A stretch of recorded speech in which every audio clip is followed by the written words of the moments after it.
Hello everyone, you have come to Tata Comic Preview channel. Let read together. Have fun. This is great. He still wanted us to take the blame yet got himself deeper into this mess. Bright and early, Fiend Yang laughed from his small courtyard to his heart's content. The other two fiends behind him were enjoying themselves as well. Shuo Fan came in and saw them with a quirky look. What got you so excited? Ecstatic is more like it. Fiend Yang snickered. What about the brats? Are they coming out? I want to share the excellent news. I'm enough for your showing off. I made the brats place barriers and meditate. They just advanced and need time to stabilize. Right. That's very considerate of you since we are men always going forward to greater challenges. A mere lower 3-sex stage can no longer hold us. Fiend Yang was exuberant. Steward Shuo, do you know what we did this morning? Shuo Fan shook his head. Don't know, don't care. The most you could do is be called out regarding yesterday's affair. Fiend Yang shrugged. You sure have a knack for pissing people off.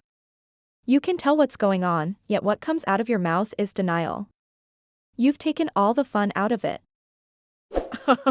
Fiend Yang, there's nothing you can show off to him that gets him excited. Go ahead and just tell him what happened, or I'll do it myself. Fiendine chuckled. Fiend Yang was frantic in refusing. No, I'll be the one to say it. The only way to feel good about it is if I do it myself. The others chuckled at his attitude like he was relating some monumental news. The punk loves nothing more than to run his mouth. Let him give it a spin. This morning we were woken up by a rude voice. Coming out we see a middle-aged man in shabby clothes. He looked completely average yet his power was out of his world. Fiend Yang started spinning the events into a fairy tale. Shuo Fan's face twitched. Get to the point already. It was Double Dragon Manor's errand boy coming to get us to have the ruckus of yesterday be explained. Fiend Yang's face sank, grumbling, can't you sympathize with a fellow storyteller for once? One has to set the mood first, yet you have to squish it at the bud. Shuo Fan shook his head, finally getting why all of the demons, scheming sex elders, and venerables feared him relaying any kind of news. He just loved spinning tall and longer tales. Seeing Shuo Fan's unfazed, Fiend Yang continued after a pause, we followed him to the stage, now in ruins, desolate and in solitude. But just when the interest faded, two figures inspiring dignity and power stood there, making our hearts quake. The point. Shuo Fan's mouth twitched, and didn't I only knock down a wall or something? How is that a ruin? Fiend Yang gave a hateful wave. Fine, since you don't like my artistic skill I'll use it elsewhere. We were called today to see the exalted double dragons along with the judge and beast taming sex remaining sole elder. They questioned us to get to the bottom of what happened. The exalted double dragons in person? Shuo Fan faltered. Fiend Yang nodded, with the lower 3-sex stage making such a scene, their presence was obvious. The two were most shocked too. In the end, they decided to oversee the rest of the lower 3-sex stage so you won't poke any more holes in it. The exalted double dragons came to see you in particular. This is a great honor. Fiendine nodded. Shuo Fan found it strange though, that's how the event got cleared up? What else did you expect? I said to them that your opponent on stage was Hui Xiong and you attacked him. The beast taming sect disciples beneath it were drawn into the attack, but it is not our fault they died. This was where the judge came in and spoke the facts as well. The exalted double dragons are models of fairness and would not accuse us for nothing. Fiend Yang said like it was obvious. Shuo Fan was pensive. How did Elder Lu take it? What do you think? But no matter how he tried to run his mouth and spin it in his favor, the exalted double dragon wouldn't hear it. All that matters is strength. Everyone who came to Double Dragon Gathering was prepared to suffer heavy losses, though his case was being wiped out to the last man. Fiend Yang's unbridled laughter bellowed out. Oh, he also said we lied to him, that we did not show you when they came to challenge our elites, saying that you're not from our sect. But then I got so pissed and shouted at him we're laborers. You should have seen the dumb look on his face. Then he started accusing sect leader of lowering himself to such demeaning tricks. The exalted double dragons got annoyed by his ranting and said to him to go find himself a new body before he faded away. I bet he's pissed even now. The rest laughed as well. The unlucky Elder Lu had no say in it at all. Though he is right about one thing, our sect leader is despicable. They all eyed each other and cracked up again. Xue Fan, this is bad. Someone took Shuang. The four jerked and saw Princess Yangning running over in a panic.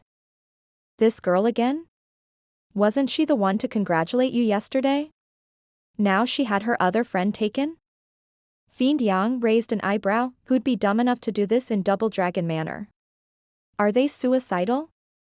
Xue Fan's heart tightened, helping Yangning steady herself in 2 quick steps. What happened? Xue Fan, we just went out and some prince started hitting on us. Shuang stopped them so I could call for help. She must be in their hands right now. Yangning was distraught, tears streaming down, her eyes in panic. The fiends frowned. What ignorant wastrel would dare make a scene at Double Dragon Manor? Not even the kingdom dignitaries would try something. Moreover, you could have just asked any staff from Double Dragon Manor to interfere. Why come to us and so far away? Xue Fan frowned. Xue Fan, listen to me. Yangning sensed their disbelief and was in an even greater panic. Going by her expressions and pleadings, there was no way they were fake, especially the desperate eyes. Fiend Yang rolled his eyes. The girl must have been scared into losing her mind, making more sense than even me. I get it. We will go save Shuang. Xue Fan's eyes flashed. Fiend Yang was taken aback. You're still going, knowing it stinks? Xue Fan ignored them as he grabbed Yangning's waist and flew away. Fiend Yang was left gaping, but Fiending patted his shoulder. It's fine, the kid is far more conniving than you. If you can see the issue, so can he. He's going despite knowing? Fiend Yang chuckled then sighed. The punk has the biggest nerve I ever saw. The fiends returned to their rooms, no longer caring what happened to Xue Fan. Meanwhile, in a dense forest, Shuang laid peacefully with her eyes closed against a tree, like a sleeping beauty. She was surrounded by a blue barrier, with a blue butterfly 1 meter long flying around. Whoosh! Shuang's eyes flashed open and one could see stars in them. A strange power ebbed around the area and the barrier shattered. Then she closed her eyes and slept.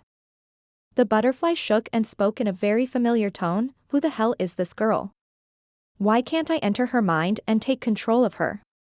The most I managed is to get her unconscious. What the hell is this? It was none other than Elder Lu. When his body got wrecked, he did not show his true form, afraid someone might guess his power. Now he was hell-bent on revenge and would use all he had at his disposal. If the fiends were here, they'd be shocked. Because Elder Lu's soul form was very rare, a butterfly that trapped one's mind in endless hell, Dream Butterfly.